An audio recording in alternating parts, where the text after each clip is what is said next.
You ever wonder how two people can go through the exact same really intense experience, but one person seems okay and the other is, well, they're changed forever? The answer isn't really in the event itself, it's in the echo it leaves behind. So let's talk about that echo. All right, so to really get our heads around this, let's meet two people, Alex and Ben. They're about to get caught in the same massive hurricane, but you'll see their journeys after the storm could not be more different. Okay, so first let's set the scene. We're talking about one single event, the same storm. So you gotta picture this.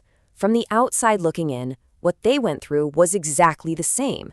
They saw the same terrifying power of the storm, they heard the same winds, felt that same immediate, gut-wrenching fear as it ripped through their town.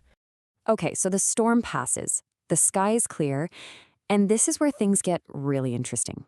This is where that single path they were on just splits in two. We're moving into our second part. Two different aftermaths. You see, for Alex, the hurricane might have been gone from the sky, but the storm, it just moved inside. The chaos, the fear, it was all still there. The external storm had passed, sure, but an internal one was just starting to brew. And this unseen struggle, it showed up in some really specific, tough ways. We're talking flashbacks, right? Moments where it felt like the storm was happening all over again. A constant nagging anxiety and fear that just wouldn't go away. He became hypervigilant, always on edge, always scanning for danger. He even started avoiding anything that reminded him of what happened. Things as simple as a news report or even just the sound of heavy rain. But then you have Ben, and his experience, totally different. Yeah, the memory was difficult, of course it was, but for him, that's what it stayed, a memory. He was able to process what happened and actually start moving forward. For Ben, the storm was a chapter in his life, but a chapter that was over. And this right here is the big question, isn't it? They went through the exact same thing. So why was the impact so incredibly different? What's the secret ingredient that separates Alex's struggle from Ben's recovery? Well, the answer lies in a really crucial distinction. It's not about the event, it's about the response. So for our third section, we're looking at exposure versus response. Okay, here's the core idea, and it's super important. On one side, you have trauma exposure. Think of this as simply what happened to you, in this case, the hurricane. It's the event. But on the other side, you have trauma, and that's how it affects you, that lasting psychological echo. See the difference? Alex and Ben had the exact same exposure, but only Alex developed that lasting trauma response. So let's break that down a bit more. Trauma exposure is the objective event itself. The hurricane, a car accident, a sudden loss, whatever it is.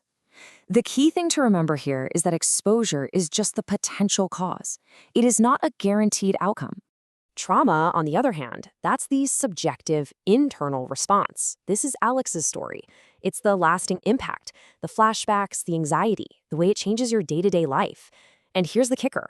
Not everyone who is exposed to a terrible event actually develops this response.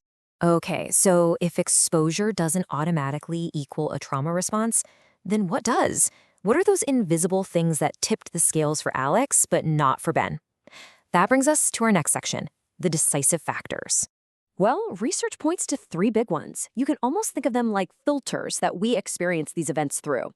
They are our own personal resilience, the strength of our support systems, and our prior life experiences. Let's bring this back to our story, support systems. After the storm, Ben had this strong network of family and friends he could talk to, people to lean on. Alex, on the other hand, was way more isolated. And that lack of a support system, it basically left him to carry all those overwhelming feelings completely on his own. Next up, personal resilience. You can think of this like a psychological muscle, one that gets stronger every time you overcome a challenge.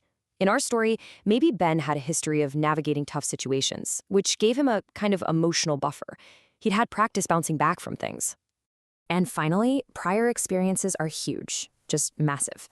If a person is already carrying the weight of past unresolved stuff, a new awful event can feel so much heavier. You could say Alex's cup was maybe already full, which made him way more vulnerable when the hurricane hit. Okay, so we've broken all this down. But why does this distinction actually matter in the real world?